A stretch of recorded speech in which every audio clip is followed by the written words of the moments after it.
ये तो बहुत कमजोर हैं। कुछ भी खाते हैं इनके तन को लगता ही नहीं। इन्हें एनर्जिक 31 दीजिए। एनर्जिक 31? जी हाँ, तंदुरुस्ती और ताजगी के लिए एनर्जिक 31 कैप्सूल।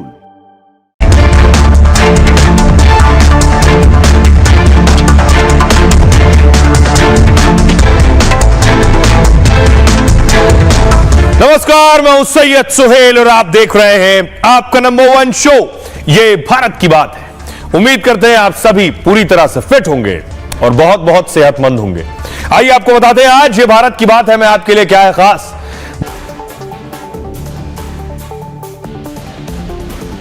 और आइए शुरुआत करने जा रहा हूं आज की पहली बड़ी खबर के साथ। और पहली बड़ी खबर है, आपको जानकर ताज्जुब होगा, प्रयागराज महाकुंभ का हाल ऐसा है कि दुबई, इटली, लंदन, सऊदी अरब जाने की फ्लाइट सस्ती है, प्रयागराज जाने की फ्लाइट उससे ज्यादा महंगी है। देखिए, हवा में दाम, महाकुंभ में जाम, इतनी भीड़ है, इतने लोग पहुंच रहे हैं। उससे पहले देखिए आज की तस्वीर। आज योग गुरु बाबा रामदेव, ये आप देख रहे हैं, महाकुंभ में रामदेव की रेस आप देख रहे हैं। टार्जन के साथ बाबा रामदेव नजर आ रहे हैं।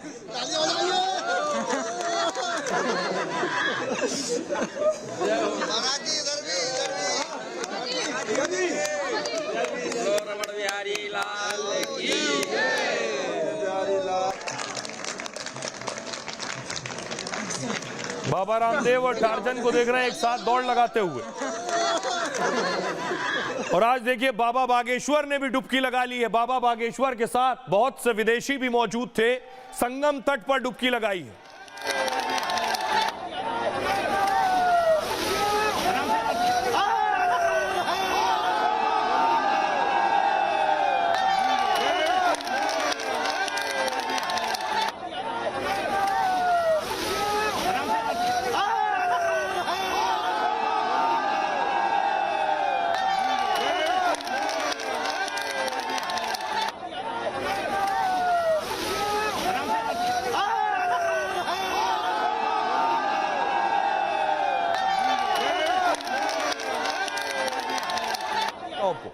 केंद्रीय मंत्री किरण रिजिजू पहुंचे। किरण रिजिजू ने भी संगम में स्नान किया है, डुबकी लगाई। देखिए, रामायण के श्री राम भी डुबकी लगाने पहुंचे। सांसद अरुण गोविल मेरठ से सांसद पत्नी के साथ संगम पहुंचे। सीताराम रघुपति राघव राजा राम पतित पावन लेकिन सोचिए, अब तक 18 करोड़ लोग डुबकी लगा चुके हैं। ये महाकुंभ की स्थिति है। एक दिन में 5 करोड़ भक्त पहुंच चुके हैं। महाकुंभ की तस्वीर आप देख रहे हैं। अब तक बताया जा रहा है 18 करोड़ लोगों ने डुबकी लगा ली है।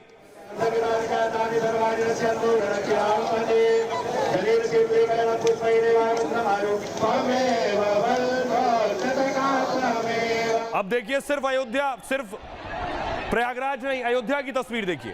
अयोध्या में भी कदम रखने की जगह नहीं है। 40 लाख लोग अयोध्या पहुंच गए।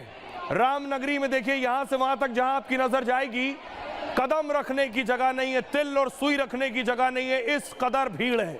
सड़कें जाम है। ये अयोध्या की तस्वीर मैं आपको दिखा रहा हूं। यानी संगम महाकुंभ में यही हाल, अयोध्या राम की नगरी में भी यही हाल भक्तों का। अगली तस्वीर देखिए, काशी की तस्वीर मैं आपको दिखा रहा हूं। काशी विश्वनाथ दर्शन करने 25 लाख भक्त काशी पहुंच गए।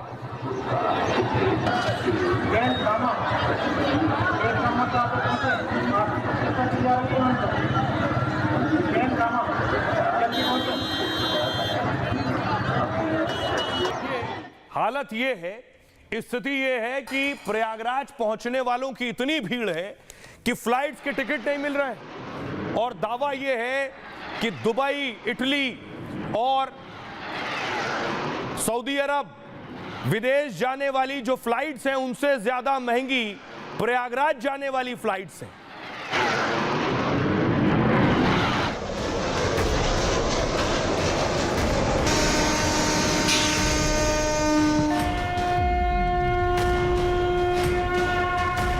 चाहे कितना भी हो दाम, महाकुंभ में डुबकी का हर कोई कर रहा है इंतजाम। जितने पैसे में लोग अरब और यूरोप के देश घूम आएंगे, उससे महंगा हवाई टिकट प्रयागराज का है। क्योंकि धरती से लेकर अंतरिक्ष तक इस वक्त सिर्फ महाकुंभ की चर्चा है। अमृत स्नान के लिए देश विदेश से करोड़ों भक्तों का रेला प्रयागराज चल पड़ा है। दुनिया ने इतना बड़ा धार्मिक आयोजन न पहले कभी देखा न कभी सुना। महाकुंभ में सबसे खास अमृत स्नान की घड़ी आई है तो लोग न खर्च की परवाह कर रहे हैं और न भीड़ की। मौनी अमावस्या में हवाई यात्रा के दाम हवा में पहुंच गए हैं। ये सबूत है करोड़ों लोगों को दुबई, इटली और लंदन से ज्यादा महाकुंभ भा रहा है और योगी के इंतजाम नए नए रिकॉर्ड बना रहे हैं। अब आइए आपको बताऊं, देखिए जरा टिकट आसमान छू रहे हैं। दुबई जाना हो आसान है, सस्ता है। लंदन जाना हो सस्ता हो, प्रयागराज और महंगा है। देखिए जरा टिकट, ये आ गई फ्लाइट और देखिए दो नक्शे आपके सामने। अगर आपको दिल्ली से प्रयागराज जाना है तो 30,000 से लेकर 51,000 रुपए का टिकट है, 30 से 51। लेकिन दिल्ली से अगर दुबई जाना है आपको तो 23 से 40,000 का टिकट है, यानी प्रयागराज जाना ज्यादा महंगा है।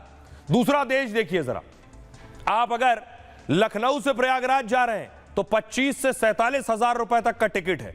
अगर वही फ्लाइट आप लखनऊ से सऊदी अरब रियाद की ले लें तो 36 से 50,000 रुपए में मिल जाएगा टिकट, यानी बराबर है सऊदी अरब जाना और प्रयागराज जाना।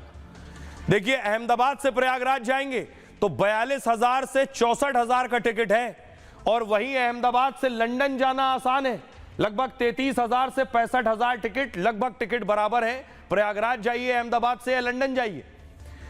मुंबई से प्रयागराज जा रहे हैं महाकुंभ में 31 से 56,000 रुपए का टिकट है और वहीं मुंबई से आप सिंगापुर जाएंगे तो 17 से 37,000 का टिकट है, यानी ये ज्यादा सस्ता है सिंगापुर जाना।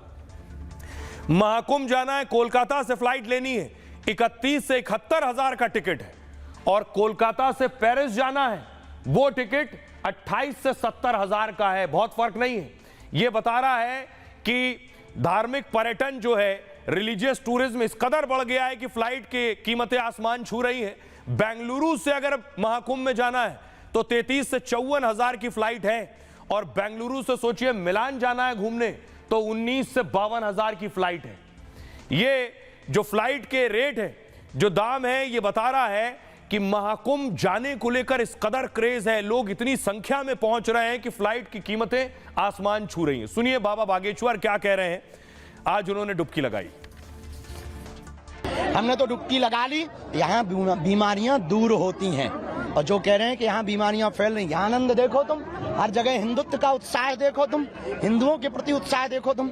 इसलिए हर व्यक्ति को आना चाहिए, जो नहीं आएगा वो पछताएगा, वो देशद्रोही कहलाएगा। अदृश्य अमूर्त जगत तो 99% पूरा एक एक अस्तित्व उससे भरा हुआ है। उन दैवी शक्तियों का एक दिव्य संयोग यहाँ पर सैकड़ों वर्षों के बाद बना है और उस दैवी संयोग को, उस दैवी संस्पर्श को अनुभव करके उससे स्वयं को आह्लादित, आप्लावित, आशीषित, अनुग्रहित, उपकृत करे तो कुंभ में आने का पूरा लाभ मिलेगा। और आइए अब आपको बताऊं, सिर्फ इतना ही नहीं, अब देखिए जरा हालात क्या हैं ट्रेन के।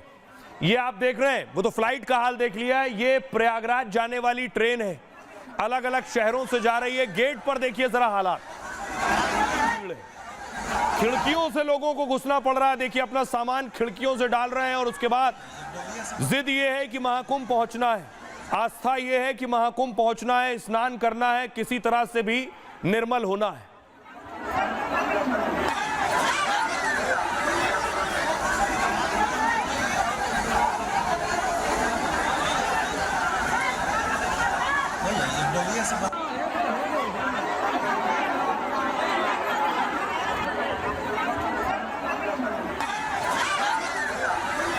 अगली तस्वीर देखिए, उसके बाद लोगों में गुस्सा भी है।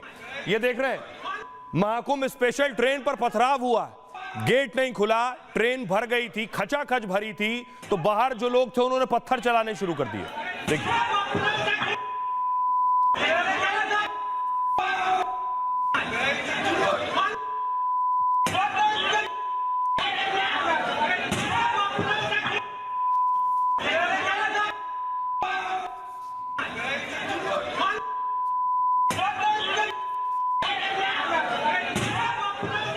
ये ट्रेन महाकुंभ जाने वाली थी, लोगों में गुस्सा है, हर कोई चाहता है जाना और एक और ये तस्वीर देखिए, प्रयागराज स्टेशन की तस्वीर है।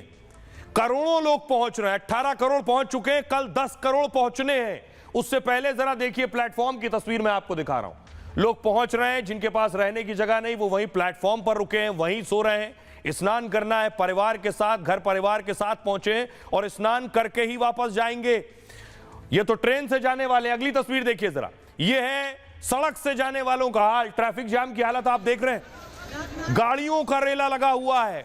कोई बस से जा रहा है, कोई कार से जा रहा है, कोई स्कूटर से, कोई बाइक से, जिसको जो मिल रहा है वो वैसे पहुंच रहा है महाकुंभ। ये प्रयागराज जाने वाली सड़क पर आप सैलाब देख रहे हैं, लंबा जाम लगा है, लंबा ट्रैफिक जाम।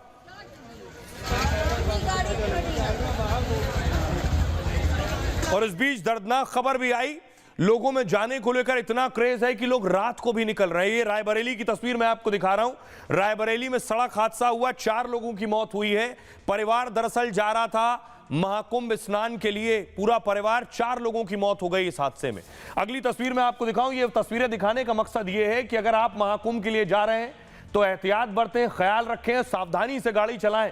एक और तस्वीर मैं आपको दिखा रहा हूं, हिमाचल से बस निकली थी, महाकुंभ में ही जा रही थी स्नान के लिए, बस का भी एक्सीडेंट हो गया है। महाकुंभ पहुंचने से पहले 32 लोग घायल बताए जा रहे हैं। इसलिए अगर आप जाने की सोच रहे हैं, गाड़ी से, अपने वाहन से जा रहे हैं, तो पूरी तैयारी से और सावधानी से ही निकले। लेकिन देखिए जरा हालात क्या है, ट्रेन के हाल क्या है। सबसे पहले मैं आपको बताऊं, महाकुंभ के लिए देश भर से 3000 ट्रेनें चल रही हैं, लेकिन इतनी भीड़ है कि ट्रेन भी खचाखच भरी हुई है इस वक्त। ट्रेन के गेट से लेकर सीट तक मारामारी मची हुई है। मौनी अमावस्या पर 10 करोड़ लोग आ सकते हैं। रेलवे एक दिन में 150 स्पेशल ट्रेन चलाएगा, मतलब हर 4 मिनट में महाकुंभ के लिए स्पेशल ट्रेन। लेकिन ट्रेन से उतरने के बाद भी काफी पैदल आपको चलना होगा अगर आप ट्रेन से जा रहे हैं। प्रयागराज, नैनी और छिवकी नजदीक रेलवे स्टेशन है, यहां से आपको कोई टैक्सी या ऑटो नहीं मिलेगा। महाकुंभ मेला क्षेत्र तक 10-15 किलोमीटर आपको पैदल चलना होगा। कई भक्त थकान की वजह से बीच रास्ते में बैठ जा रहे हैं। अगर आप अपनी गाड़ी से जाने की सोच रहे हैं तो पहले तो आपको जाम मिलेगा, ट्रैफिक रेंग रहा है। महाकुंभ मेले जाने वाली भीड़ है। लखनऊ, जौनपुर समेत कई रास्तों पर 10 किलोमीटर जाम है। रीवा प्रयागराज रोड पर कल रात से इतना भारी जाम लगा है कि 500 मीटर की दूरी भी 2 घंटे में तय हो रही है। बस और प्राइवेट कार 12 से 15 किलोमीटर पहले जो है पार्क करनी होगी आपको, और फिर पार्किंग से महाकुंभ के लिए, स्नान के लिए पैदल जाना होगा। प्रशासन ने मेला क्षेत्र में कार से ना आने की भी अपील की है। महाकुंभ में कल अखाड़ों के साधु संत अमृत स्नान करेंगे, इसलिए संगम के आधे हिस्से को सील कर दिया गया है। संगम की बजाय दूसरे घाटों पर स्नान को कहा जा रहा है। पीपे का जो पुल है, 9 पुल खोल दिए गए हैं, पर गाड़ियों की एंट्री इस पुल पर बंद है। सुनिए जरा, जो लोग पहुंच रहे हैं, चाहे वो काशी हो या अयोध्या हो या फिर महाकुंभ हो, योगी की तारीफ कर रहे हैं। सुनिए। बहुत बढ़िया व्यवस्था है। हम उत्तर प्रदेश के मुख्यमंत्री योगी आदित्यनाथ का दिल की गहराइयों से धन्यवाद करते हैं। इतने बड़े आयोजन उत्तर प्रदेश, इतने बड़े स्टेट में, और free of rate, crime rate, और इतना बढ़िया आयोजन भैया योगी आदित्यनाथ के अलावा कोई भी मुख्यमंत्री रहे हो। अखिलेश जी के तो बस की बात नहीं थी, वो तो आके नहा के चले गए बस। व्यवस्था तो इतनी अच्छी की गई है कि कह नहीं सकते, मतलब बहुत बढ़िया। कैसा लगा स्नान करके? बहुत बढ़िया लगा, बहुत अच्छा लगा, आनंद आया था, बहुत बढ़िया। प्रयागराज आए थे, प्रयाग उधर जाके त्रिवेणी संगम में स्नान करके बाद में हम लोग अयोध्या गए। व्यवस्था कैसी है? व्यवस्था काशी में सबसे बड़ा व्यवस्था है। कितना भी गाड़ी भी, कितने भी भीड़ हो, पूरा का भी इस्तेमाल तो योगी सरकार ने आया। मजा तो बहुत मजा आया। जो कभी भी, जो हम कर्नाटक से आए हैं, बहुत मजा आए। योगी मोदी जी बहुत अरेंजमेंट कर रहे हैं इधर। स्वच्छता में सभी अच्छे हैं, बहुत खुश हो गए। अब आपको बताऊं, सवाल यह है कि महाकुंभ में लाखों करोड़ों लोग, कल तो 10 करोड़ लोग पहुंचने वाले हैं, लेकिन उसके अलावा देखिए अमावस्या पर आस्था का सैलाब है। और ये जो अमावस्या पर आस्था का सैलाब है, ये सिर्फ प्रयागराज में नहीं है, ये अयोध्या भी पहुंचा है सैलाब। ये सैलाब काशी विश्वनाथ भी पहुंचा है। पहले देखिए अयोध्या, प्रयागराज का आज दुनिया का सबसे बड़ा जिला प्रयागराज बन गया था, दुनिया का सबसे बड़ा जिला। महाकुंभ में करीब 4 करोड़ लोगों ने डुबकी लगाई। टोक्यो और दिल्ली से ज्यादा लोग महाकुंभ में पहुंच गए। सबसे बड़े धार्मिक आयोजन में सारे रिकॉर्ड टूट रहे हैं। 17 दिन में अब तक 18 करोड़ लोगों ने स्नान कर लिया है। मौनी अमावस्या पर कल 10 करोड़ के पहुंचने का अनुमान है। इतनी भीड़ उमड़ी है कि संगम से 15 किलोमीटर तक जाम लगा हुआ है, लेकिन भक्तों के उत्साह और आने वालों की संख्या कम नहीं हो रही। रूस, यूक्रेन समेत 73 देशों के राजनयिक भी मेले में पहुंच रहे हैं। भीड़ इतनी है कि प्रयागराज के सभी स्कूल बंद कर दिए गए हैं। इलाहाबाद हाईकोर्ट में भी 3 दिन की छुट्टी कर दी गई है। अयोध्या में देखिए जरा, वही भीड़ है। रामनगरी में भी आस्था के सारे रिकॉर्ड टूट रहे हैं। 30 घंटे में 45 लाख से ज्यादा श्रद्धालु अयोध्या पहुंच गए। सोचिए, 30 घंटे में 45 लाख से ज्यादा लोग अयोध्या पहुंचे। महाकुंभ में डुबकी लगाने के बाद लोग अयोध्या आ रहे हैं। इससे लखनऊ, अयोध्या समेत कई हाईवे जाम हो गए। 26 जनवरी से ही अयोध्या श्रद्धालुओं से खचाखच भरा है। मौनी अमावस्या पर लाखों लोग और आने की तैयारी में हैं और भीड़ को देखते हुए राम मंदिर ट्रस्ट को अपील करनी पड़ी कि 15-20 दिन तक भक्तों से अयोध्या न आने की अपील की जा रही है। वाराणसी देखिए जरा, वाराणसी में भी 15 से 20 लाख श्रद्धालु रोज पहुंच रहे हैं। भीड़ ने सभी त्योहार, विशेष आयोजनों के रिकॉर्ड तोड़ दिए। मौनी अमावस्या पर 50 लाख लोगों के पहुंचने का अनुमान है और महाकुंभ के साथ लोग काशी दर्शन के लिए भी आ रहे हैं। प्रयागराज से काशी की दूरी सिर्फ 130 किलोमीटर है। ट्रेन और सड़कों से वाराणसी पहुंचने की कतार लगी है। जो एक बार महाकुंभ आ रहा है वो सोच रहा है वो अयोध्या भी दर्शन कर ले, वो काशी भी दर्शन कर ले। भीड़ को देखते हुए 5000 पुलिसकर्मियों को यहां लगाया गया है और 5 फरवरी तक बनारस के सोचिए सभी स्कूल बंद कर दिए गए हैं। आइए अब आपको दिखाऊं और सुनिए जरा क्या कुछ कह रहे हैं योगी आदित्यनाथ और चंपत राय। इस सदी का सबसे बड़ा महाकुंभ प्रयागराज में पूरी भव्यता और दिव्यता के साथ आयोजित है।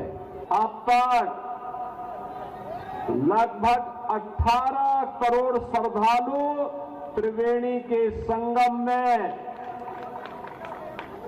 पावन स्नान करके अपने जन्म और जीवन दोनों को धन्य किए हैं। अयोध्या इतनी अधिक संख्या को सभी प्रकार की नागरिक सुविधाएं प्रदान करने में अभी समर्थ नहीं है, कुछ समय और लगेगा।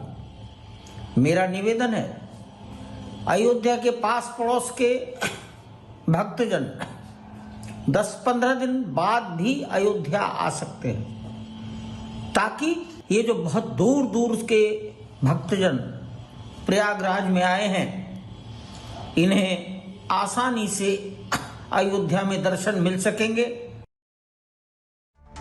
तो अब देखिए जरा, अब आपको बताता हूं सुरक्षा की तैयारी की गई है। कल 10 करोड़ लोग पहुंचने वाले हैं। सोचिए 10 करोड़ लोग आज तक किसी त्योहार, किसी उत्सव, किसी महोत्सव में नहीं पहुंचे, इसलिए देखिए सुरक्षा की तैयारी। फुल स्क्रीन लीजिए जरा, यह सुरक्षा उत्तर प्रदेश पुलिस ने की है। आप देख रहे हैं 10 करोड़ लोग जब प्रयागराज में आएंगे तो क्या तैयारी होगी, किस स्तर की तैयारी होगी, परिंदा भी पर ना मार सके, इस तरह की तैयारी की गई है। अलग अलग जिलों से पुलिस बुला ली गई है, डीएम, एसपी सबको बुला लिया गया है। यह है तैयारी। मौनी अमावस्या पर 10 करोड़ से ज्यादा श्रद्धालु आ सकते हैं। इसके लिए योगी सरकार ने बहुत खास इंतजाम किए। 10 जिलों के डीएम, एसपी की तैनाती की गई है। स्नान में कोई परेशानी ना हो इसके लिए खास तैयारी है। घाटों पर एसडीएम के साथ सीओ, तहसीलदार की ड्यूटी लगाई गई है। महाकुंभ क्षेत्र को नो व्हीकल जोन घोषित कर दिया गया है। वीआईपी प्रोटोकॉल, पास व्यवस्था पर रोक लगा दी गई। प्रयागराज जंक्शन से संगम तक गाड़ियों पर बैन है। संगम से 10 से 12 किलोमीटर पहले ही सारे वाहन रोक दिए जाएंगे। श्रद्धालुओं को 10 से 12 किलोमीटर पैदल चलना पड़ रहा है। महाकुंभ में कोई गड़बड़ी ना हो इसके लिए चप्पे चप्पे पर नजर है। 3000 आर्टिफिशियल इंटेलिजेंस कैमरे 24 घंटे काम कर रहे हैं। 50,000 पुलिसकर्मी 24 घंटे ड्यूटी पर है। एटीएस, एसटीएफ, एनएसजी अलर्ट पर है। करोड़ों की भीड़ को लेकर प्रयागराज के डीएम ने अपील की है, कल शहर के लोग 4 पहिया वाहन का प्रयोग ना करें ताकि शहर में जाम की स्थिति उत्पन्न ना हो। मेला प्रशासन ने श्रद्धालुओं से अपील की है, पवित्र स्नान के लिए किसी भी प्रकार की जल्दबाजी ना करें। श्रद्धालु कहीं एक साथ एक स्थान पर न रुकें और आने जाने वाले श्रद्धालु आमने सामने ना पड़ें। किसी भी प्रकार की अफवाह से बचें। मंदिर में दर्शन के लिए भी हड़बड़ी ना दिखाएं। ये सारी अपील प्रशासन की तरफ से की गई है। सुनिए जरा इन तैयारियों को लेकर क्या कुछ कह रहे हैं के शर्मा। महाकुंभ के महापर्व में अब तक की सबसे बड़ी भीड़ अपेक्षित है। 10-12 करोड़ लोग आने की हमारी उम्मीद है। हमने सारे इंतजाम किए हुए हैं, सारी व्यवस्थाएं की हुई हैं। ट्रैफिक मैनेजमेंट से लेकर के आर्टिफिशियल इंटेलिजेंस वाले कैमरे, पीने के पानी के लिए वाटर ATM, शौचालय, बिजली के खंभों पे नंबरिंग, यहाँ घाटों के किनारे आप देख सकते हैं कि जो खंभे लगे हुए हैं उन पे भी नंबरिंग की गई है। प्रोवाइड करने के लिए बार बार अनाउंसमेंट किए जा रहे हैं, बार बार जगह जगह पे हमने साइनेजेस लगाए हुए हैं। उस अनाउंसमेंट पे या लगाए हुए साइनेज पे भी आपको जो बताया जा रहा है उसका भी आपको ध्यान रखना चाहिए। अब देखिए, कल 10 करोड़ लोग पहुंचेंगे, मौनी अमावस्या पर पहुंचेंगे। तो मौनी अमावस्या में ऐसा क्या है, क्या खास है मौनी अमावस्या को लेकर, क्यों इतनी भीड़ है? अब मैं आपको बताता हूं इससे क्या होगा, क्या मान्यता है। महाकुंभ में इस बार कुल 5 अमृत स्नान है। कल मौनी अमावस्या का दूसरा अमृत स्नान है। ज्योतिषियों के मुताबिक मौनी अमावस्या बहुत खास दिन है। मौनी अमावस्या पर स्नान सबसे पवित्र माना जाता है और मान्यता यह है कि इस दिन नदियों का पानी जो है वो अमृत बन जाता है। माघ की अमावस्या पर मौन रहकर स्नान की मान्यता है। संगम स्नान से साधु संतों की तरह तेज और ज्ञान मिलता है, इसलिए मौनी अमावस्या को संतों की अमावस्या कहते हैं। माना जाता है कि मौनी अमावस्या को पितृ धरती पर आते हैं और स्नान के साथ पितरों का जो तर्पण और दान है वो पितृदोष दूर करता है। मौनी अमावस्या के दिन सिद्धि योग का भी निर्माण हो रहा है, जिसमें अमृत स्नान से परिवार में सुख समृद्धि आती है। अमावस्या की तिथि की शुरुआत आज रात 8 बजे से हो गई है, इसलिए अमृत स्नान के लिए भक्त रात से ही डुबकी लगा रहे हैं। और वैसे सूर्योदय के अनुसार अमावस्या की तिथि 29 जनवरी की है, इसलिए अखाड़े के साधु संत कल सुबह अमृत स्नान करेंगे। अमृत स्नान से पहले साधुओं को पेशवाई भी उनकी निकाली जाएगी। सुनिए जरा क्या कुछ कह रहे हैं जरा साधु संत। जो छतनाग में हम लोगों का शिविर है, भारतीयम शिविर, वहां से चल करके तीनों शंकराचार्य एक साथ 26 नंबर पुल पार करके अरैल के नए पक्के घाट से संगम जाएंगे और वहां पर तीनों एक साथ स्नान करेंगे। जाने कितने वर्षों के बाद ऐसा मौका है जब तीनों शंकराचार्य एक साथ यहाँ पर स्नान करेंगे। असली संगम, देश का विदेश का पूरे विश्व का संगम आज देखने को मिल रहा है। कमाल है, अद्भुत है, अलौकिक है। क्या पूरे सारे विश्व के विदेशी आए हुए हैं, देशी आए हुए हैं और सच मानिए पूरे संगम का दृश्य आज देखने को लगा। हमारे दिव्य संतों के साथ डुबकी लगाने का अवसर मिल रहा है।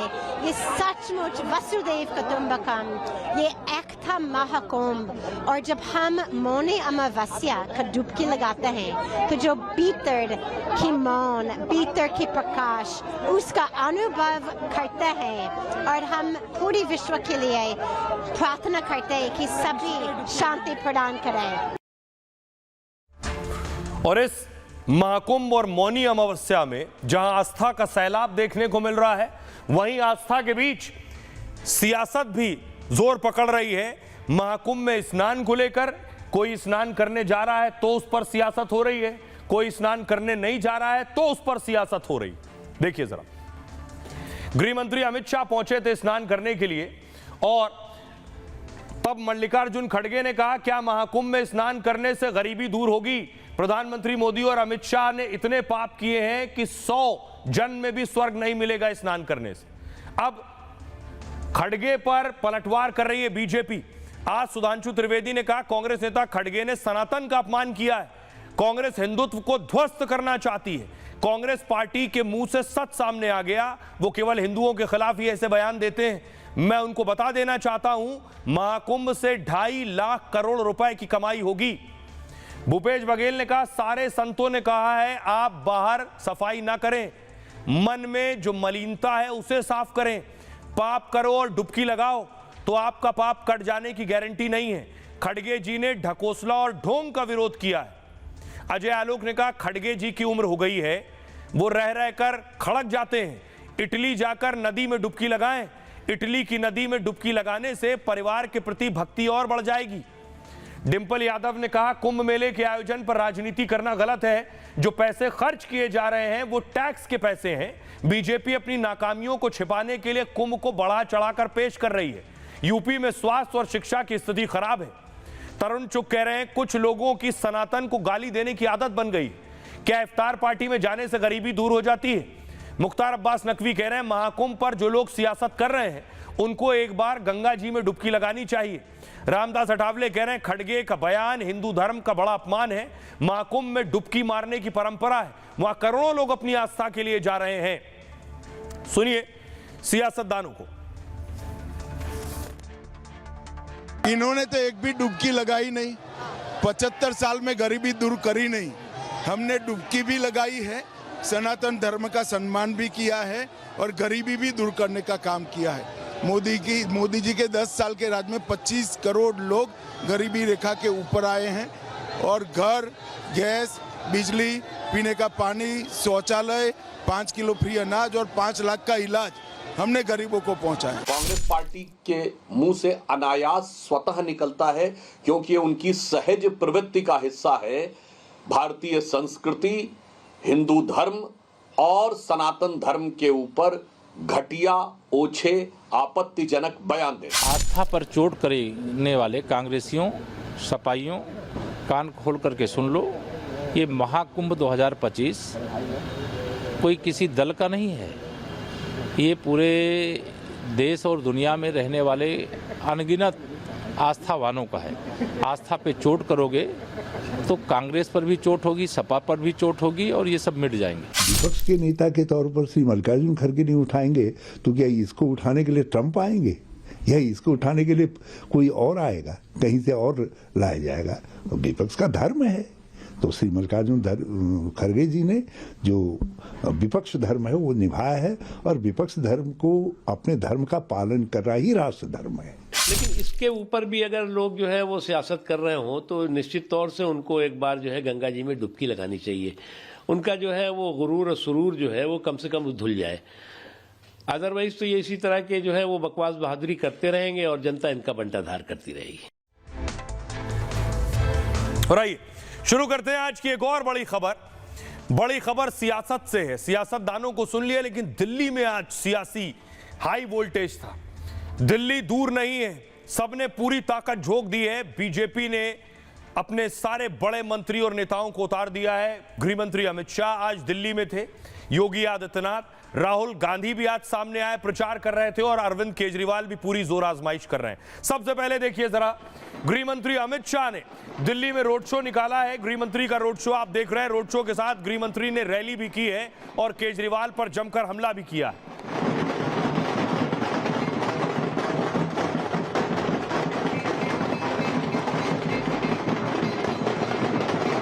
गृह मंत्री के अलावा योगी आदित्यनाथ ने भी ताबड़तोड़ 1, 2 नहीं 3 रैलियां की। इससे पहले भी योगी आए थे, 3 रैलियां की उन्होंने।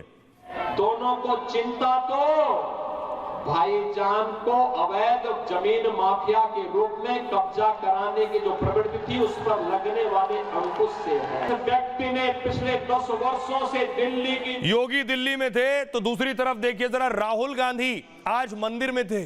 वाल्मीकि मंदिर में राहुल पहुंच गए। इससे पहले राहुल गांधी कल मध्य प्रदेश के महू में थे। वहां अंबेडकर जी, जहां अंबेडकर जी की पैदाइश जन्म हुआ, वहां गए राहुल गांधी। आज वाल्मीकि मंदिर में राहुल गांधी।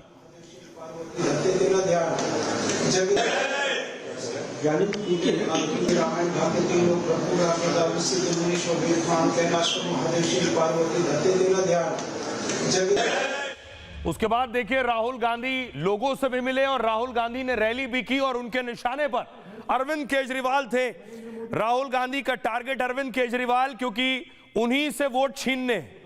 नरेंद्र मोदी जी ने मुझे घर से बाहर निकाल दिया, फेंक दिया। मैंने चाबी दी, मैंने उनसे कहा भैया लो अपना घर, मुझे नहीं चाहिए, भागो यहाँ से। लिकर का स्कैम दिल्ली में हुआ है और उनके घर की आपने फोटो देख ली। नरेंद्र मोदी जी ने मुझे घर से बाहर निकाल दिया, फेंक दिया। मैंने चाबी दी, मैंने उनसे कहा भैया लो अपना घर, मुझे नहीं चाहिए, भागो यहाँ से। लिकर का स्कैम दिल्ली में हुआ है। दूसरी तरफ देखिए अरविंद केजरीवाल भी तूफानी कैंपेन कर रहे थे।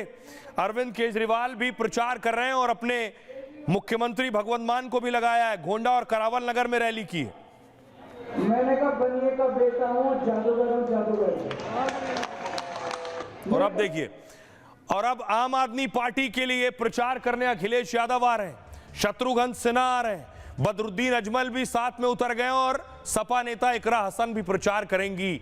तो इंडिया अलायंस में ही फूट है कि कांग्रेस के साथ कोई खड़ा नहीं है, केजरीवाल के साथ ये सब प्रचार करेंगे और बीजेपी ने भी ताकत लगा दी है। रिपोर्ट देखिए।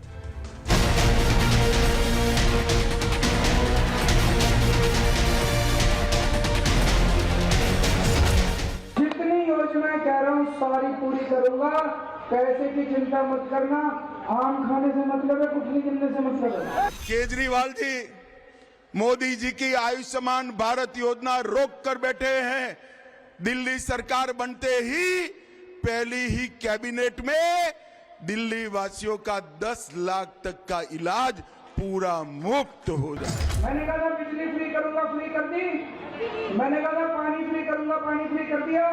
मैंने कहा था बस फ्री करूंगा, बस फ्री कर दी। जो व्यक्ति पिछले 10-11 वर्षों से बेवकूफ बना रहा है दिल्ली की जनता को झाड़ू लेकर के, कम से कम दिल्ली की सड़कें साफ ही होती। कम से कम हर महीने इनके राज्यों में 5,000 रुपए का बिजली का बिल तो कहीं नहीं गया। झूठ बोलता है, सुबह उठता है शाम तक झूठ बोलता है। 5 तारीख के बाद इसकी जगह दिल्ली में नहीं है, इसकी जगह तिहाड़ जेल के अंदर है। मेरे को सत्ता की फिक्र नहीं है, अभी मुख्यमंत्री की कुर्सी को लात मार के आ रहा हूं मैं। और केजरीवाल जी महल में रहते हैं, शीश महल में रहते हैं। देश की राजधानी का सियासी पारा हाई है। कल मोदी दिल्ली में फिर से मैदान में उतरने वाले हैं। आपदा नहीं सहेंगे, बदल के रहेंगे। उससे पहले बीजेपी के तमाम दिग्गज मैदान में उतर गए। अमित शाह, योगी आदित्यनाथ, मोहन यादव, मनोहर लाल खट्टर, स्मृति ईरानी समेत तमाम दिग्गज मैदान में आ गए हैं। केजरीवाल जी मोदी जी की आयुष्मान भारत योजना रोक कर बैठे हैं। पहली ही कैबिनेट में दिल्ली वासियों का 10 लाख तक का इलाज पूरा मुफ्त हो जाएगा। पिछले 10 वर्षों से दिल्ली की जनता को प्यासी तड़पने के लिए छोड़ा है, उस पार्टी को आज अपने वोट से तरसा दीजिए उसको। ये सबसे अच्छा अवसर है। बीजेपी की मोर्चेबंदी के बाद केजरीवाल खेमे में हड़कंप है। केजरीवाल ने इंडिया अलायंस से मदद की गुहार लगाई। खबर है कि ममता और अखिलेश से मदद मांगी है, जिन्होंने केजरीवाल को मदद का ऐलान भी कर दिया। बड़े चिल्लाते हैं, केजरीवाल तो घोषणाएं करता जा रहा है, पैसा कहां से आएगा। मैंने कहा बनिए का बेटा हूँ, जादूगर हूँ, जादूगर। तो सवाल ये, क्या दिल्ली के रण में केजरीवाल फंस गए हैं? क्या केजरीवाल को मुस्लिम वोटों के छिटकने का डर सताने लगा है? और सवाल ये भी, क्या इंडिया अलायंस में कांग्रेस को अलग थलग करने की कोशिश है, क्योंकि मुस्लिम वोट केजरीवाल से छिटककर कांग्रेस की ओर जाने की आशंका है। भाई आपको सुनाऊं कि आखिर कैसे सभी ने अपनी अपनी ताकत लगा दी। आज बीजेपी ने पूरी ताकत लगाई। देखिए जरा कौन कौन से नेता बीजेपी के आज दिल्ली में थे। उसमें गृह मंत्री अमित शाह, योगी आदित्यनाथ, मोहन यादव, मनोज तिवारी, स्मृति ईरानी, रवि किशन और भजन लाल शर्मा। दिल्ली में बीजेपी ने पूरी स्ट्रेंथ झोंक दी। दिल्ली में आज बीजेपी ने 40 जनसभाएं की, 70 सीटें, 40 जनसभा। अमित शाह ने आज एक बड़ी जनसभा की बदरपुर और कस्तूरबा नगर में, 2 रोड शो किए। योगी आदित्यनाथ ने 3 बड़ी जनसभाएं की हैं। मंगोलपुरी, राजेंद्र नगर, विकासपुरी में सभाएं की। मध्य प्रदेश के मुख्यमंत्री मोहन यादव भी मोर्चे पर थे। राजस्थान के सीएम भजन लाल शर्मा भी इलाके में घूम रहे।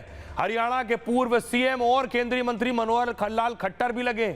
इसके अलावा पूर्व मंत्री स्मृति ईरानी प्रचार कर रही हैं। मनोज तिवारी, रवि किशन पूर्वांचलियों को आकर्षित कर रहे हैं। इस बीच पार्टी एंटी रोमियो स्क्वाड का ऐलान भी कर चुकी है, जो उत्तर प्रदेश की तरह यौन उत्पीड़न मामले की जांच करेगा। और एंटी रोमियो स्क्वाड में एक दरोगा, 2 सिपाही होते हैं। पार्टी ने आज नया चुनाव कैंपेन सॉन्ग भी लॉन्च किया है। अब देखिए जरा राहुल गांधी क्या कर रहे थे। कांग्रेस की तरफ से राहुल गांधी आज मैदान में। राहुल गांधी ने नई दिल्ली में चुनाव प्रचार किया। नई दिल्ली में वाल्मीकि मंदिर में दर्शन किए और राहुल गांधी ओखला और पड़पड़गंज में वोट मांगने पहुंचे। ओखला मुस्लिम बहुल सीट है, जहां जबरदस्त मुकाबला कांग्रेस, आप और एमआईएम तीनों ने मुस्लिम उम्मीदवार उतार दिए हैं। खबर है कि खड़गे और प्रियंका वाड्रा भी मैदान में उतरने वाले। अरविंद केजरीवाल, बीजेपी और कांग्रेस की घेराबंदी से केजरीवाल परेशान है। खबर है कि केजरीवाल ने अखिलेश यादव को बुलाया है। अखिलेश 30 जनवरी को दिल्ली में प्रचार करेंगे और अपनी सांसद इकरा हसन को भी भेजने का फैसला किया है। खबर यह भी है कि केजरीवाल ने ममता बनर्जी से मदद मांगी है। ममता बनर्जी ने शत्रुघ्न सिन्हा को भेजने का भरोसा दिया है। दिल्ली में शत्रुघ्न सिन्हा केजरीवाल के लिए प्रचार करते दिखेंगे। असम के कद्दावर मुस्लिम नेता बदरुद्दीन अजमल भी आम आदमी पार्टी के साथ आ गए। उन्होंने धर्मनिरपेक्षता के नाम पर आपके लिए वोट की मांग कर दी है। तो अब देखिए, दिल्ली का चुनाव ऐसा चुनाव हो रहा है जो एक दिल्ली केंद्र शासित प्रदेश है, पूर्ण राज्य भी नहीं है। वहां सारे नेता, मंत्री, मुख्यमंत्री उतर चुके हैं मैदान में। हमारी सहयोगी अनामिका ने गृह मंत्री अमित शाह से उनके रोड शो के दौरान बात की, वो जरा सुनिए। केजरीवाल या कांग्रेस कोई है? हम तो लड़ रहे हैं, सभी चुनौती है, मगर हम जीत रहे हैं। सर, एक आखिरी सवाल, रोहिंग्या और बांग्लादेशियों का मुद्दा बहुत ज्यादा छाया रहा है चुनाव में। रोहिंग्या और बांग्लादेशी घुसपैठियों का मुद्दा बहुत छाया रहा है, क्या कहेंगे इस पर आप? अगर सरकार बनती है तो क्या करेंगे आप? देखिए, मैंने ऑलरेडी कह चुका हूं कि यहाँ सरकार बनी तो 5 साल में हम दिल्ली को घुसपैठियों से मुक्त करेंगे। सर, आखिरी सवाल, एक पूर्वांचल के लोगों के लिए कुछ करेंगे? बड़ा वोट बैंक है जी, हमने हमारे घोषणा पत्र में काफी चीजें कही। आने वाला पानी जो है वो यमुना को जहरीला कर रहा है। मैंने आज केजरीवाल जी को पूछा है कि आपके पास रिपोर्ट है कि अंदर जहर है, तो कौन सा जहर है? ये रिपोर्ट सार्वजनिक करिए। दूसरा, अगर आपने पानी रोका ऐसा कहा है तो कौन सा गांव डूबा? पानी रोकोगे तो गांव के गांव डूब जाएंगे, एक भी गांव डूबा नहीं है। और इस प्रकार की झूठ बोलकर लोगों को आतंकित कर कर चुनाव जीतने का ओछी राजनीति उन्होंने नहीं करनी चाहिए। जेल से जब मैं वापस आया, इन्होंने मेरे पीछे से पता नहीं क्या गड़बड़ करी। अब मैं जहाँ जा रहा हूँ, किसी के 10,000 रुपए के बिल आ रहे हैं, किसी के 50,000 के, भरने की जरूरत नहीं है। जितने गलत बिल आ रहे हैं सारे माफ कर दूंगा, तो फिर जीरो आने लगे। जबरन वहां पे कब्जा कराने लग गया, बांग्लादेशी घुसपैठिए थे। हमने 1-2 बार अनुरोध किया कि भाई ये कब्जा मत कराओ, लेकिन जब ये लोग नहीं माने, अंततः मुझे उत्तर प्रदेश से पीएसी फोर्स भेजनी पड़ी और बुलडोजर भी भेजना पड़ा, उन सबको डालना पड़ा। मैंने कहा दिल्ली के अंदर के लिए जमीन चाहिए, उत्तर प्रदेश सरकार दे। बाकी पार्टी वाले मैं नहीं जानता मोदी जी से डरते नहीं डरते, केजरीवाल जरूर कांप जाते हैं। उन्होंने कहा था कि नई तरीके की राजनीति करूंगा, साफ सुथरी राजनीति।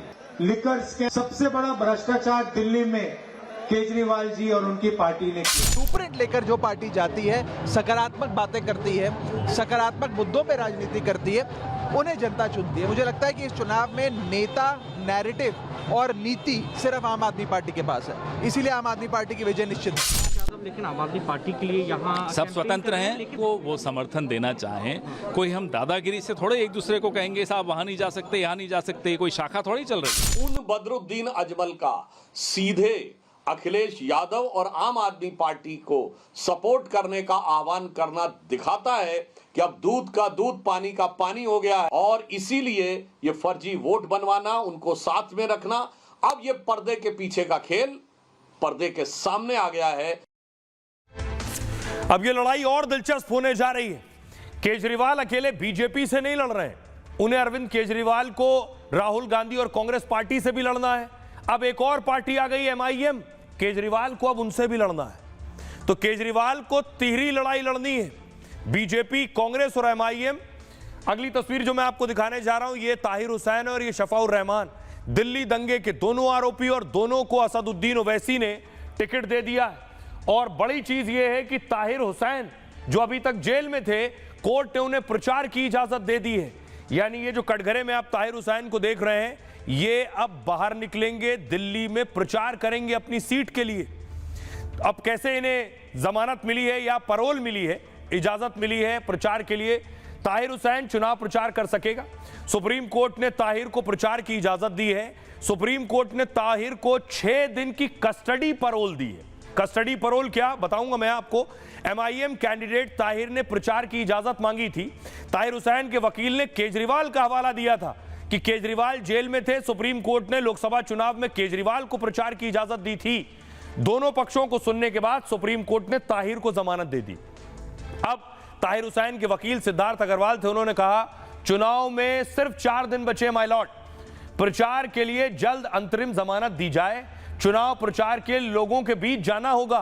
ताहिर मुस्तफाबाद से लड़ रहा है, वहां उसका घर है। हम वादा करते हैं कि इस दौरान ताहिर अपने घर नहीं जाएगा, होटल में रहेगा और इसकी पूरी डिटेल रिकॉर्ड भी रखा जाएगा। अब additional solicitor general SV Raju थे, उन्होंने कहा दिल्ली दंगों में ताहिर का रोल बेहद गंभीर है। राहत मिली तो हर कोई जेल से नामांकन करेगा, अंतरिम जमानत पर निकलने का यह बहाना हो जाएगा।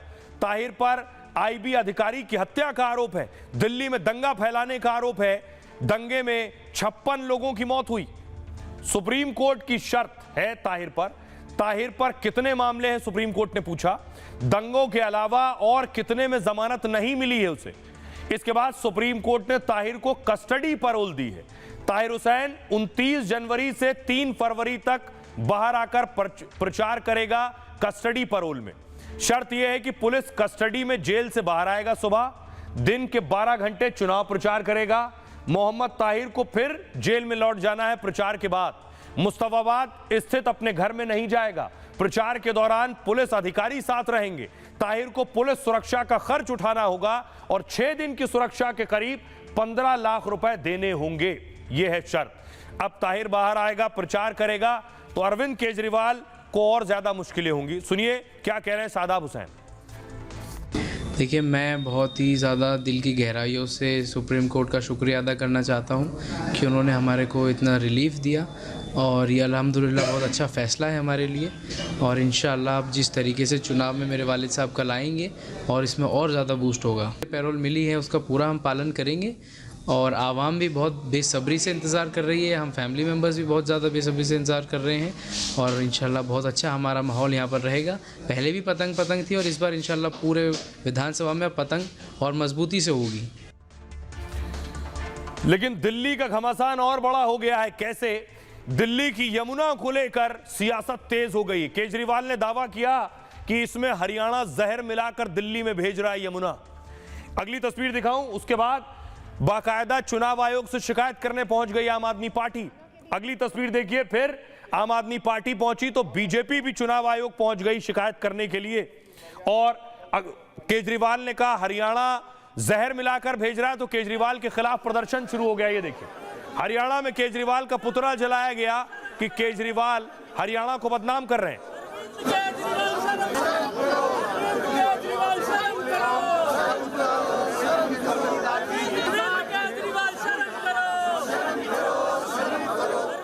आइए अब आपको बताऊं कि दिल्ली में जो यमुना की लड़ाई है ये और ज्यादा जहरीली और घातक हो गई है। केजरीवाल ने दिल्ली में सियासत चरम पर है। ये आप आगे यमुना देख रहे हैं, जागी जाग। केजरीवाल के बयान ने माहौल और गर्मा दिया है। केजरीवाल ने बीजेपी पर साजिश का आरोप लगाया। उन्होंने कहा दिल्ली में पीने का पानी हरियाणा से आता है, यमुना नदी के जरिए हरियाणा से पानी जहरीला आ रहा है। हरियाणा ने यमुना के पानी को जहरीला कर दिया है, पानी में ऐसा जहर मिलाया है जो साफ नहीं हो सकता है। दिल्ली में अफरा तफरी मचाने के लिए ऐसा किया गया है ताकि दिल्ली के लोग मरें और इसका दोष आम आदमी पार्टी पर मढ़ा जाए, क्योंकि ये पानी दिल्ली में आता है तो काफी संख्या में मौतें हो सकती हैं। दिल्ली जल बोर्ड ने उस पानी को दिल्ली में आने से रोका है। इससे दिल्ली के 1/3 इलाके में पानी की किल्लत हो गई है। दिल्ली और पंजाब सरकार ने इसकी शिकायत इलेक्शन कमीशन से की, जिसमें पानी में अमोनिया की बढ़ी हुई मात्रा का जिक्र है। आतिशी ने कहा दिल्ली के वाटर ट्रीटमेंट प्लांट 1 ppm या 2 ppm तक अमोनिया को ट्रीट कर सकते हैं, लेकिन कुछ दिनों से अमोनिया का जो स्तर है वो 4 से 7 ppm तक पहुंच गया है। पानी में 7 ppm अमोनिया का मतलब जहरीला पानी। इससे हमारे कई वाटर ट्रीटमेंट प्लांट बंद हो जाएंगे। आपकी शिकायत के बाद ईसी ने हरियाणा से रिपोर्ट मांगी। हरियाणा जल बोर्ड की सीईओ ने खुद उनके आरोपों को खारिज कर दिया। सीईओ शिल्पा शिंदे ने दिल्ली के मुख्य सचिव को चिट्ठी लिखी जिसमें लिखा है केजरीवाल के बयानों का कोई आधार नहीं है, उनके बयानों में बताए गए फैक्ट गलत और भ्रामक हैं। गलत बयानों से दिल्ली वासियों में डर पैदा होता है और दूसरे राज्यों से संबंध पर भी बुरा प्रभाव होता है। इसे उपराज्यपाल के संज्ञान में लाया जाए। अब देखिए, हरियाणा के मुख्यमंत्री नायब सैनी कह रहे हैं आपके आरोप पर बीजेपी ने हमला किया। बीजेपी ने चुनाव आयोग से मिलकर शिकायत की है और हरियाणा के सीएम सैनी ने मोर्चा संभाला। सैनी ने कहा अरविंद केजरीवाल की ये पुरानी आदत है, दूसरे पर आरोप लगाना और फिर भाग जाना फितरत है। हरियाणा के लोग यमुना को पवित्र नहीं मानते हैं। हम यमुना नदी को पूछते हैं, जहर आखिर क्यों मिलाएंगे। केजरीवाल हार के डर से जनता को बरगला रहे हैं, उस माटी का अपमान कर रहे हैं जहां वो पैदा हुए हैं। ये वो हरियाणा और दिल्ली की जनता से तुरंत माफी मांगे, नहीं तो हम उनके खिलाफ मानहानि का दावा करेंगे। कांग्रेस कह रही यमुना में जहर की सियासत में कांग्रेस भी कूदी है। पार्टी ने चुनाव आयोग को चिट्ठी लिखकर जांच की मांग की है। कांग्रेस ने कहा केजरीवाल का बयान संवेदनशील है, उनके बयान को गंभीरता से लिया जाना चाहिए। अगर आरोप गलत है तो केजरीवाल पर एफआईआर हो। अफवाह फैलाना आदर्श चुनाव संहिता का उल्लंघन है। इसी से अनुरोध है कि मामले की जांच करें और कार्रवाई करें। सुनिए अब यमुना के झाग पर भी सियासतदान क्या कह रहे हैं। दिल्ली के लोगों को पीने का पानी हरियाणा और उत्तर प्रदेश से मिलता है। भारतीय जनता पार्टी की हरियाणा की सरकार ने दिल्ली में यमुना से आने वाले पानी में जहर मिला के भेज दिया है। बताए कि कौन सा जहर डाला गया, कितने टन जहर डाला गया, फिर बॉर्डर पर पानी को कैसे रोका। तो हरियाणा और दिल्ली की जनता से तुरंत माफी मांगे, वरना हम उसके खिलाफ मानहानि का दावा करेंगे। पानी के ऊपर राजनीति मत करो, पाप चढ़ेगा तुमको, लोगों की बद्दुआएं लगेंगी। तुम जनता को मारोगे क्या? दिल्ली की जनता को तुम जहर का पानी मिलाओगे? और तो केजरीवाल के आरोप। लेकिन इस बीच एक और खबर है। खबर यह है कि राम रहीम जो है वो चुनाव से पहले राम रहीम को फिर पैरोल मिल गया है। बाबा चार्जर बाबा चुनाव में चार्जर का काम करने बाहर आ गए, लेकिन विरोधी सवाल उठा रहे हैं। सवाल ये कि आखिर राम रहीम को हर चुनाव में पैरोल क्यों मिल जाती है और कैसे। अगर आप देखिए, मैं आपको चुनाव दर चुनाव बताने जा रहा हूं। चुनाव आता है, बाबा बाहर आ जाता है। जैसे देखिए, फरवरी 2022 21 दिन की पैरोल मिली, पंजाब विधानसभा चुनाव था। जून 2022 30 दिन की पैरोल मिली, हरियाणा का निकाय चुनाव था। अक्टूबर 2022 40 दिन की पैरोल मिली, आदमपुर सीट पर उपचुनाव था। जुलाई 2023 30 दिन की पैरोल पर बाहर आया, हरियाणा में पंचायत चुनाव था। नवंबर 2023 29 दिन की पैरोल मिली, राजस्थान विधानसभा चुनाव। अक्टूबर 2024 21 दिन की पैरोल, हरियाणा विधानसभा चुनाव। और अब जनवरी 2025 30 दिन के लिए फिर बाहर आ गया है, दिल्ली में विधानसभा चुनाव है और हरियाणा में निकाय चुनाव भी होने हैं साथ में। 30 दिन के लिए राम रहीम बाहर आ गया है। आइए खबरों में आगे बढ़ते हैं और आज की एक और खबर है जो अमेरिका से आ रही है। ट्रंप के जो आदेश हैं, जो ऑर्डर है, उससे भूचाल आया हुआ है पूरी दुनिया में। ट्रंप घुसपैठियों को पकड़ पकड़ के बाहर कर रहे हैं। घुसपैठियों पर ट्रंप का एक्शन जारी है और वो वैसे ही जैसे प्रधानमंत्री नरेंद्र मोदी और सरकार की कोशिश है कि घुसपैठियों को यहां से बाहर किया जाए। तस्वीर मैं आपको दिखाऊं, अगली तस्वीर देखिए। ये वो घुसपैठिए हैं जो अमेरिका आए थे अवैध तरीके से, उन्हें पकड़ा गया है, उन्हें हिरासत में लिया गया है। ये देख रहे हैं, लाइन है घुसपैठियों की। घुसपैठियों की गिरफ्तारी हुई है, कतारबद्ध जो आप देख रहे हैं दूर तक, इन सबको पकड़ा है पुलिस ने। उसके बाद देखिए, अवैध घुसपैठियों को ट्रंप ने भेजना शुरू कर दिया है। ब्राजील भेजे गए, ये फ्लाइट लैंड हुई है। ये ब्राजील के अवैध घुसपैठिए जो अमेरिका में थे, इन्हें प्लेन में बैठाल कर ट्रंप ने वहां से रवाना किया है, ब्राजील में उतर गए। अगली तस्वीर देखिए, ये आप देख रहे हैं घुसपैठियों की एक और खेप, जिन्हें ग्वाटेमाला, घुसपैठियों को ग्वाटेमाला भेजा गया है। अमेरिकी एजेंसी ने कार्रवाई की है।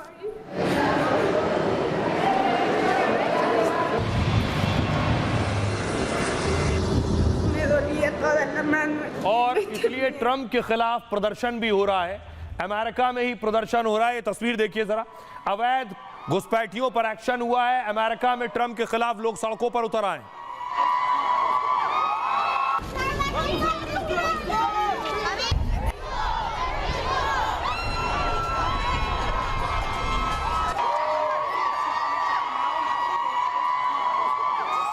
Say that I'm so sorry. So many people are getting attacked. Children. I don't understand. I'm so sorry. I wish I could do something, but I can't. I don't know what to do. I'll try everything, I promise. तो घुसपैठियों को भेजा जा रहा है तो America की अरबपति सिंगर रो रही हैं और अफसोस जता रही हैं कि वो कुछ लोगों के लिए कर नहीं सकती जो वहां हैं। तो देखिए ट्रंप एक्शन कैसे ले रहे हैं। अमेरिका में अवैध घुसपैठियों के खिलाफ कार्रवाई जारी है। ट्रंप ने सत्ता संभालते ही घुसपैठियों को निकालने का आदेश दिया है। अमेरिकी एजेंसियों ने पहले दिन 538 लोगों को हिरासत में लिया और अब तक हजारों अवैध घुसपैठियों को गिरफ्तार किया गया है। अमेरिकी एजेंसियां स्कूल से लेकर चर्च में छापेमारी कर रही हैं।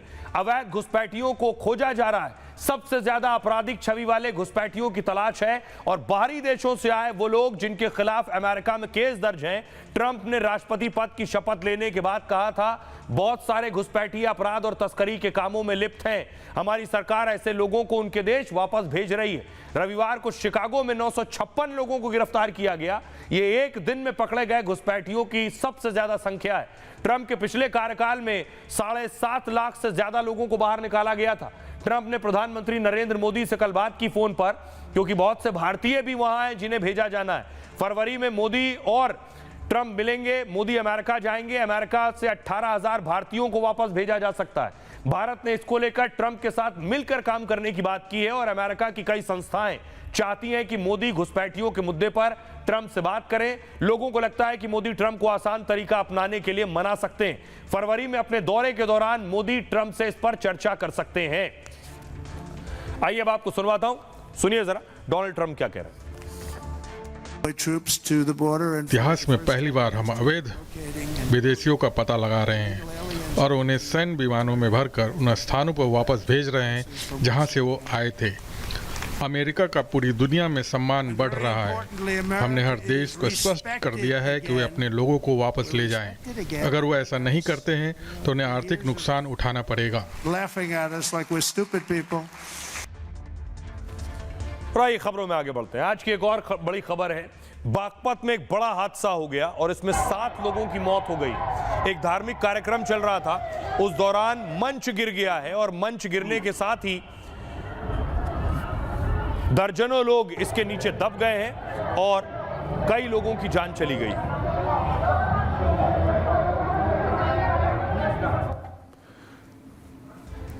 तो यूपी के बागपत में यह हादसा कैसे हुआ, आइए सैमसंग गैलेक्सी Z Fold 6 पर गैलेक्सी AI की मदद से नोट असिस्ट से इस खबर को रिकॉर्ड करते हैं और समराइज करते हैं। दरअसल मंगलवार को बागपत में जैन समुदाय का निर्वाण महोत्सव था। तभी कार्यक्रम के दौरान 65 फीट ऊंचे मंच की सीढ़ियां टूट गई। इससे कई श्रद्धालु एक दूसरे पर गिरते चले गए। भगदड़ जैसे हालात हो गए। हादसे में 7 श्रद्धालुओं की मौत हो गई जबकि 80 से अधिक लोग घायल हो गए। घायलों को अलग अलग अस्पताल में भर्ती कराया गया है जहां उनका इलाज चल रहा है।